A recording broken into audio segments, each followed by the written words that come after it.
Recently, I've noticed white threads floating in the bathtub after Jason finishes his bath. When I ask him about it, he always dodges the question. The night before Jason went on a business trip, he gave me some essential oil that he said would help with my morning sickness. Following Jason's instructions, I used it every night, but then I experienced severe abdominal pain and had to call an ambulance. When I explained the situation at the maternity hospital, the doctor started trembling. He said the oil was dangerous for both the mother and the baby. Suspecting Jason of cheating, I called his company and found out that he had taken leave to match Ava's schedule. I went to Ava's apartment and waited in my car. Soon, I saw Ava and Jason walking towards me from across the street.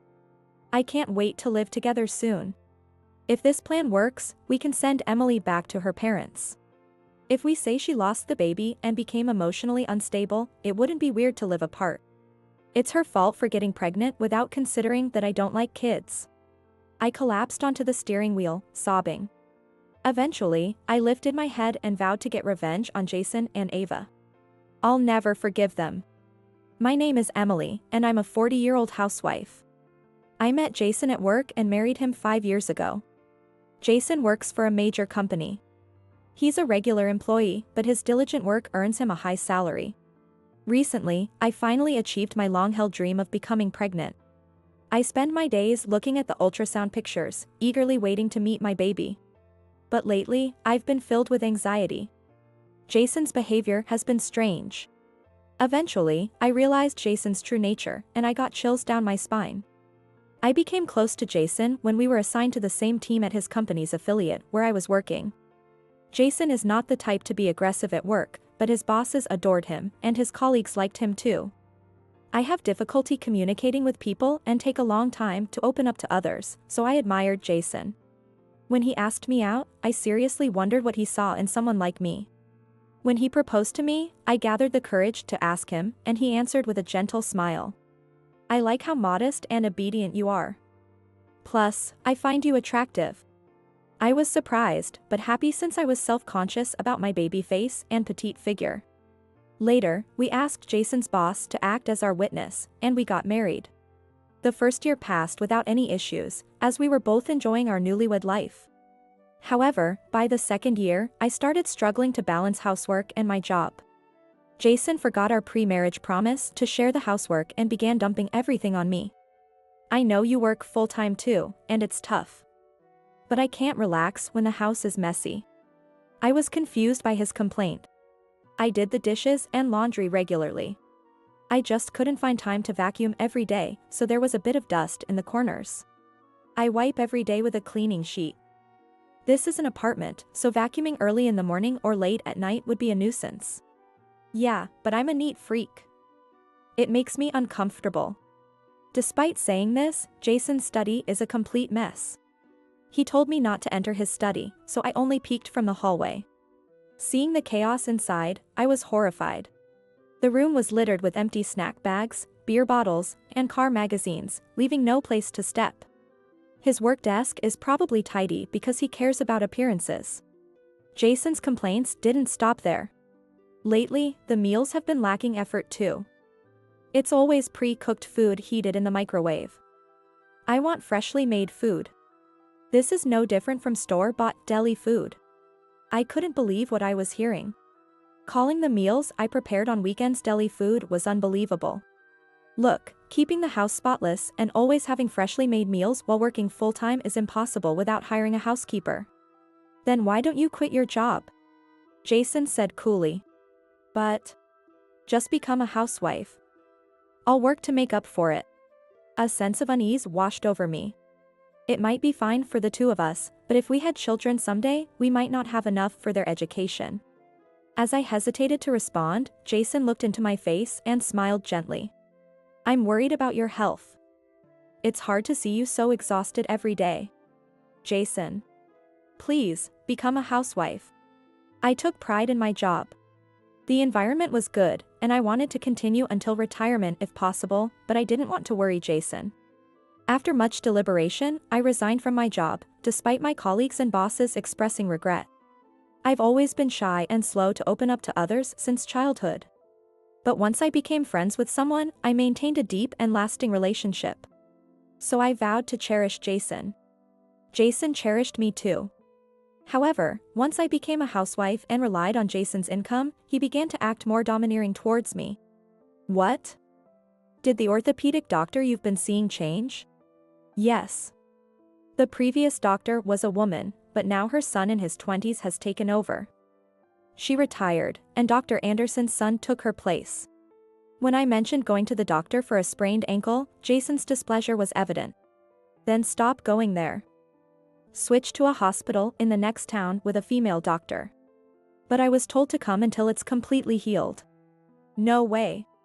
He raised his voice, which was unusual. The thought of you having a young man touch your ankle makes me sick. Are you okay with that? I was shocked by Jason's words. It's a medical examination. There's nothing I can do about it. There are other doctors.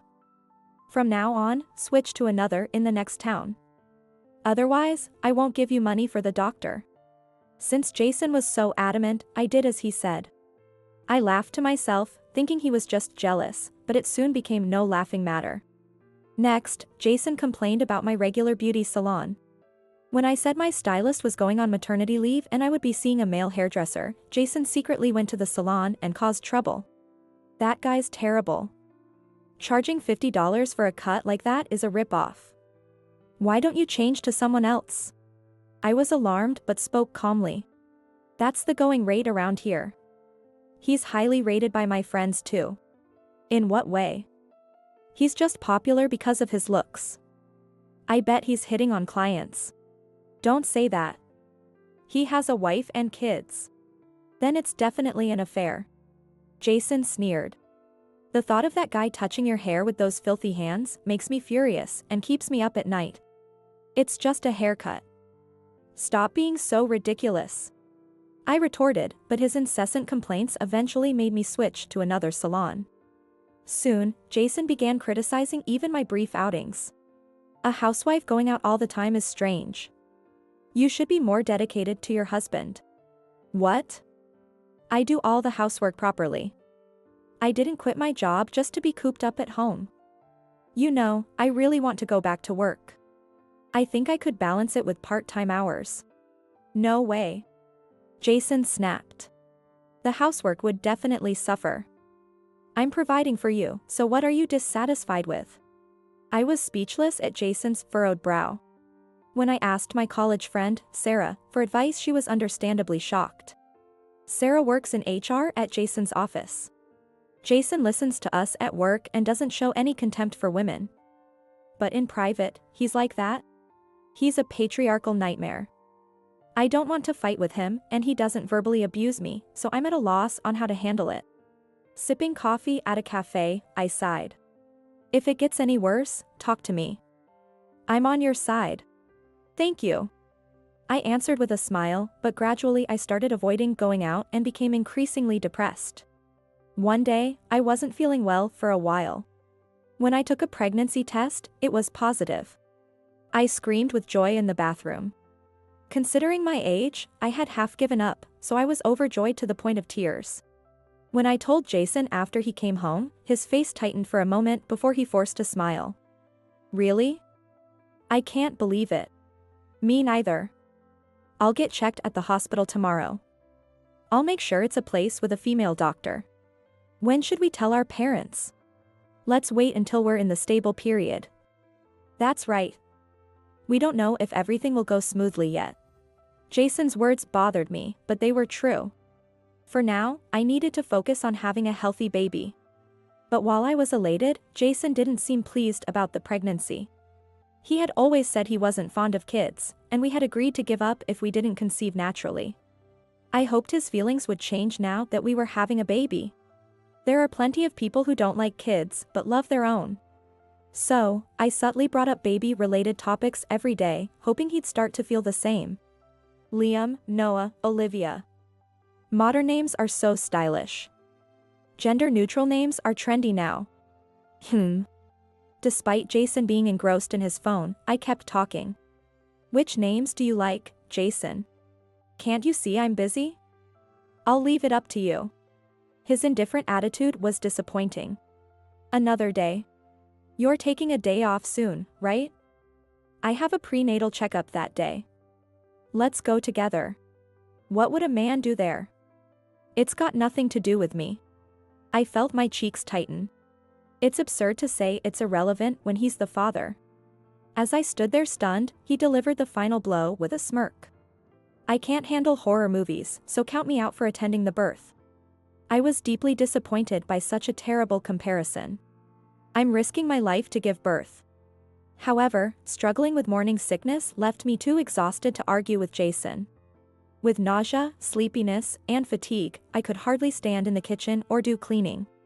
Spending entire days sprawled on the sofa wasn't unusual. I was worried Jason might complain, but seeing me rush to the bathroom several times a day made it hard for him to gripe. Listening to the sound of the shower while carrying the laundry down the hallway, I remembered. Jason always left white threads floating in the bathwater after his bath. Thinner than hair, these threads were about 3 centimeters long when scooped up. When I asked Jason, he paused briefly before shrugging with a wry smile. That's just grime. You've been slacking on cleaning the bath. No, it's not like that. I can't explain it well, but... All right. Just try to clean better. I felt like he was dodging the issue, but I didn't want to argue, so I stopped pursuing it. Not wanting to bathe in water with unknown substances, I decided to stick to showers for a while. The connection between Jason and the threads was unclear. Could it be related to his frequent late nights and increased business trips lately? One Friday, Jason approached me with a beaming smile. I have a business trip to LA starting tomorrow. I'm sorry to leave you alone for a week while you're dealing with morning sickness. It's your job, so it can't be helped. Take care. Yeah. By the way, I got something nice for you. He handed me a stylish white box. There were 7 small bottles with black caps inside. Is this aromatherapy oil? Yes, it's supposed to help with morning sickness. Jason's voice was excited. A colleague's wife tried it and said it helped her regain her appetite. Really? How do I use it? Just add it to your bath for an aromatherapy bath. I wrote down the instructions, so follow them exactly. Not being fond of artificial scents, I had never used aromatherapy oils or incense. I was grateful that Jason had written down the instructions. As I read the note, Jason reiterated seriously. Make sure to use it every day. It's for you and the baby. Got it. Thank your colleague for me. Starting the day Jason left for his business trip, I soaked in an aromatherapy bath every night. Without the white threads, I felt safe to bathe. 1 bottle for 200 liters of water? That's a lot. Pouring the oil into the bath, the aroma rose with the steam, filling the room. The relaxing effect seemed promising and beneficial for the baby too. I didn't notice any immediate effects, but by the time Jason returned from his trip, I hoped my appetite would be back. I continued using it with hope and reached the 5th day. During my bath, I felt a dull pain in my lower abdomen. Initially thinking it was due to constipation, the pain grew more intense. Groaning in pain, I changed into my loungewear and called an ambulance. Worried that something might have happened to the baby, I felt overwhelmed with fear. I mentioned my pregnancy and was taken to my maternity hospital. When I tried to explain my symptoms to Dr. Anderson, the female head doctor, she sniffed the air. Were you using bath additives? I was using aromatherapy oil in my bath. Dr. Anderson frowned. My husband said he got it from a colleague. It's supposed to help with morning sickness. Since the cause of my abdominal pain was unclear, I brought it just in case. When I handed the doctor the note and the bottle of aromatherapy oil, her face changed, and she began to tremble. Dr. Anderson? You've been using this in a closed bathroom every day? Yes. The doctor hesitated before speaking to me in a stern voice. The herbs in this aromatherapy oil cause uterine contractions. It's strictly forbidden for pregnant women. Your baby could be at risk of miscarriage. Everything went dark before my eyes. I felt faint but managed to stay conscious and urgently requested an examination. Thankfully, the baby was safe. The doctor said that I should be fine with some rest. I was hospitalized that night and took a taxi home the next morning. Even after returning home, I couldn't believe it. I had used it just as Jason instructed, and it nearly endangered our baby. I had to confront him. I waited until lunchtime and called Jason's phone, but it just kept ringing. A bad feeling crept over me. His recent cold attitude, the sudden increase in overtime and business trips. And now this incident. I've heard of husbands cheating while their wives are pregnant. I decided to call Sarah and dialed her number. Sorry to call during your break. I need to ask you something. Sarah gasped on the other end of the line. So you're somewhere with reception now. What are you talking about? Aren't you back at your parents' place because of your morning sickness?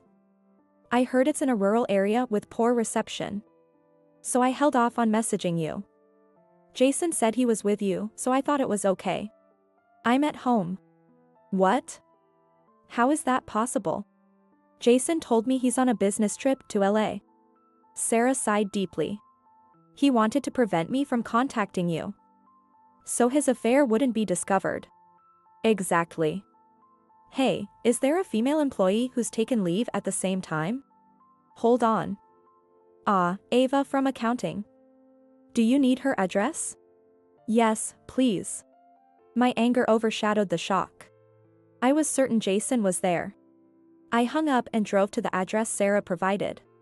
My nausea was overpowered by rage. I parked my car in a spot where I could see the front entrance of the apartment building and waited for Jason and Ava to appear. My car was a common model, so there was little chance they'd notice me waiting. After about an hour, I saw a couple walking hand in hand from across the street. The flashy woman with Jason must be Ava. Jason, carrying a heavy-looking bag, seemed visibly excited. Seeing him enjoying his affair after putting me through so much made my cheeks burn with anger. Wow, this feels like a newlywed life. It's so fun. Her high-pitched voice echoed down the street. I can't wait to live with you, Jason. If this plan works, we can send Emily back to her parents. Divorce is tough, but separation is doable. Ava chimed in, agreeing with Jason's smug words. Blaming it on emotional instability after losing the baby makes separation seem natural. You're so smart. It's her fault for getting pregnant when I don't even like kids. Even after the two disappeared into the apartment, I stayed there in a daze. Then a fierce anger surged from the depths of my being. Tears began to flow from my eyes. I feel frustrated. And pathetic. I wanted to vomit, realizing I had trusted someone like him. I collapsed onto the steering wheel, sobbing. Eventually, I lifted my head, gritting my teeth, and vowed to get revenge on Jason and Ava. Jason and Ava. I will never forgive them. 2 days later. In the afternoon, I headed to Ava's apartment with Sarah, who had taken the afternoon off. I waited outside the entrance hall, staying out of the intercom camera's view. Hello? Oh, Sarah. What's up? When Sarah rang the intercom, Ava answered immediately. Her sickly sweet voice grated on my ears. I thought you were taking documents home to finish. You left some important papers on your desk. Ava believed Sarah's lie easily. Oh my, I completely forgot. Thank you so much. I'll come get them now. It's okay, I'll bring them up to your apartment. Really? Thank you so much. I'll unlock the door. As the door opened, we took the elevator up to Ava's apartment. Again, I stayed out of the camera's view while Sarah called Ava to the door. After a moment, the door opened, and Ava appeared wearing a hair turban and loungewear. Taking a shower in the afternoon, how luxurious. She might be planning to get cozy with Jason later. Thank you, Sarah. You're such a lifesaver, eek. Ava let out a sharp scream when she saw me peek out. She tried to close the door, but I wedged my bag in, forced my hand in the gap, and pushed the door open. Resigned, Ava allowed us into her apartment. From a room half opened at the back, I could hear Jason's baby talk. We tiptoed down the hallway and peeked into the room to see Jason, in just his underwear. Brushing a long-haired cat with a soft expression on his face. Good kitty, stay still. I'll give you a treat later. Your fur is so smooth, you're the best kitty in the world. Meow. I see. The white threads were actually the cat's shed fur. No wonder his body was covered in fur. He was brushing the cat shirtless. So, he was getting into the bathtub without rinsing off first? Knowing I would use it after him? Gross.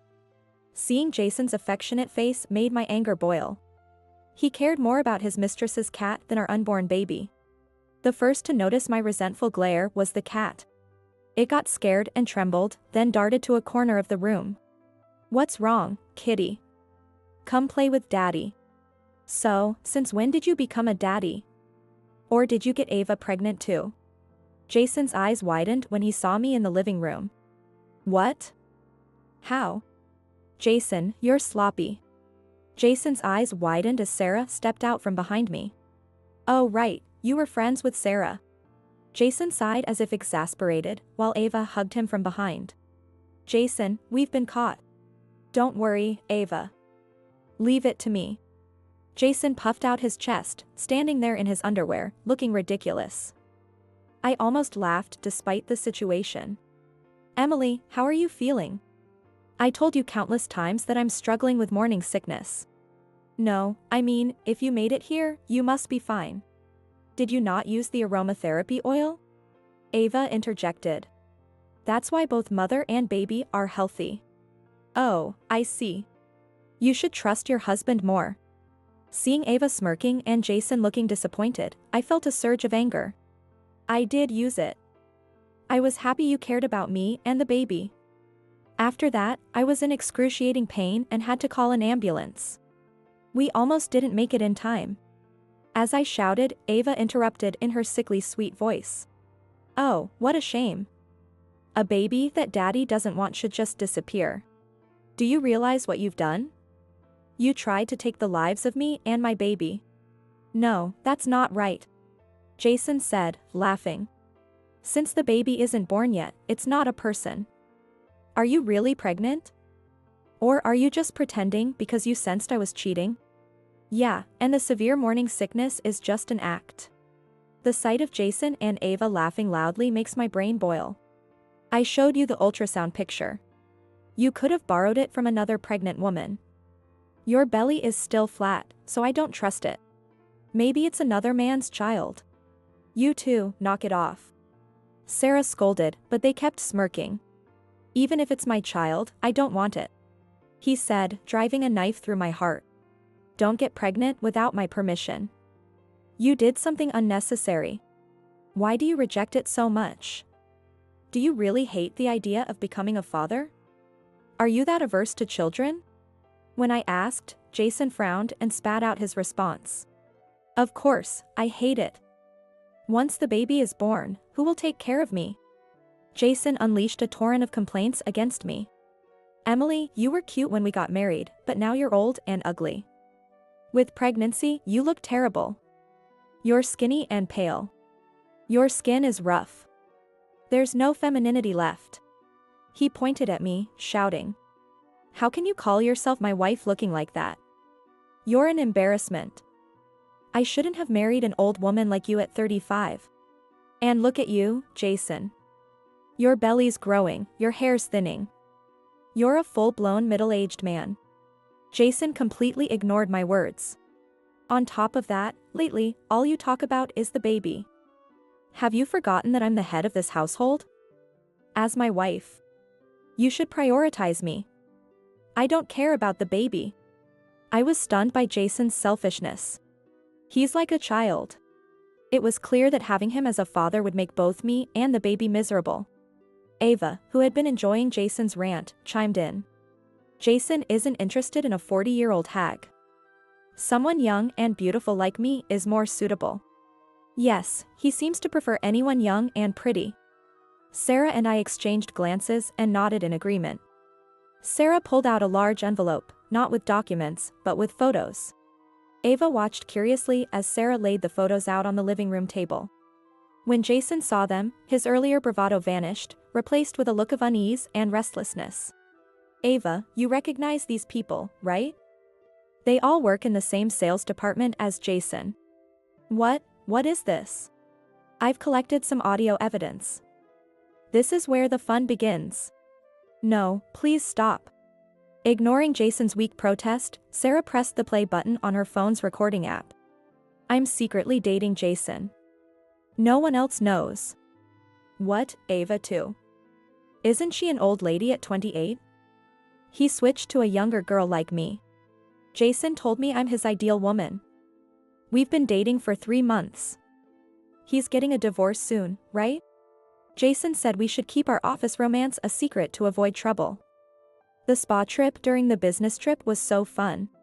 As Ava's eyes narrowed, Jason looked increasingly anxious. Sarah, how did you find out I was dating these girls? You applied for leave and overtime on the same days as these girls multiple times. I'm in HR, so I noticed right away. When I confronted them, they were eager to spill everything. They all wanted to talk. Yeah, to a 24-year-old, a 28-year-old, and a 40-year-old are both old ladies. I sneered, causing Ava to flush with embarrassment. She looked up at Jason with teary eyes, her voice trembling. How could you? I can't believe you were seeing others besides me. No, it's not like that. You're the most important one, Ava. The others were just for fun. Jason stammered, trying to explain himself. Men need to blow off steam with other women to stay kind to the ones they care about. You like how kind I am, right? I felt a headache coming on. Why doesn't he just apologize instead of making things worse? Sure enough, Ava's face twisted in rage. What kind of logic is that? Why are you mad? You should be happy you're my main girl. What a joke. I had no idea you were this kind of person. Ava looked ready to claw at Jason, while I watched her outburst with a cold gaze. Of course he's like this. He cheats without remorse and has no sense of fatherhood. He even tried to get rid of our baby. Ava stopped crying and stared at me intently. We both have terrible taste in men. Shut up. Don't lump me in with you. She lashed out at me, then turned back to Jason. You won't get away with this. That's my line. You acted like a victim, but you conspired with Jason to harm me and my baby. I addressed Ava in a stern voice. I've reported you both to the police. You're going to be arrested for assault. And I've recorded everything you said today as evidence. Jason looked panicked as he turned to me. Arrested? You're turning your husband in? If you do that, the baby's father will be a criminal. The hospital is required to report such incidents. Dr. Anderson likely already did. And don't worry, I'm divorcing you. Jason and Ava exchanged nervous glances before launching into desperate self-defense. I have nothing to do with this. Jason was the one who planned and executed it all. Hey, you suggested making her sick with the aromatherapy oil when I complained about her being a nuisance. Excuse me? You asked for advice on how to get rid of her without a messy divorce. It was your idea. Who thinks of using aromatherapy like that? You must be a criminal yourself. You're one to talk. You said it would be fine, but then you go and cheat and get caught so easily. I should never have gotten involved with you. Ava sobbed and screamed, while Jason clicked his tongue in irritation. Annoying. Women think they can get away with anything by crying. Pathetic creatures. Just then, the doorbell rang. Yes, we've been expecting you. Please come in. Sarah answered cheerfully, making Jason look puzzled. Someone visiting? Yes, Nathan. Ava's crying stopped abruptly. Nathan? I live-streamed our conversation to the company's group chat. He came rushing over. Jason's face went pale. Of course it did. Nathan had been the one who acted as our witness at our wedding. That's why Jason wanted to avoid a divorce and tried to make me sick and send me back to my parents to save face for Nathan. Ignoring Jason's panic, Sarah invited Nathan in. After a while, Nathan arrived, his face burning with anger. Ah, Nathan. Jason and Ava greeted him with strained smiles, but Nathan spoke sternly. Both of you are being transferred to the sidelines starting tomorrow. No way. I was caught up in this. I was about to become a section manager in the spring. Now my promotion is delayed? Nathan glared sharply at Jason, veins bulging at his temples. I thought you were diligent at work, but I never knew you were like this. I'm deeply disappointed. Nathan, it's her fault.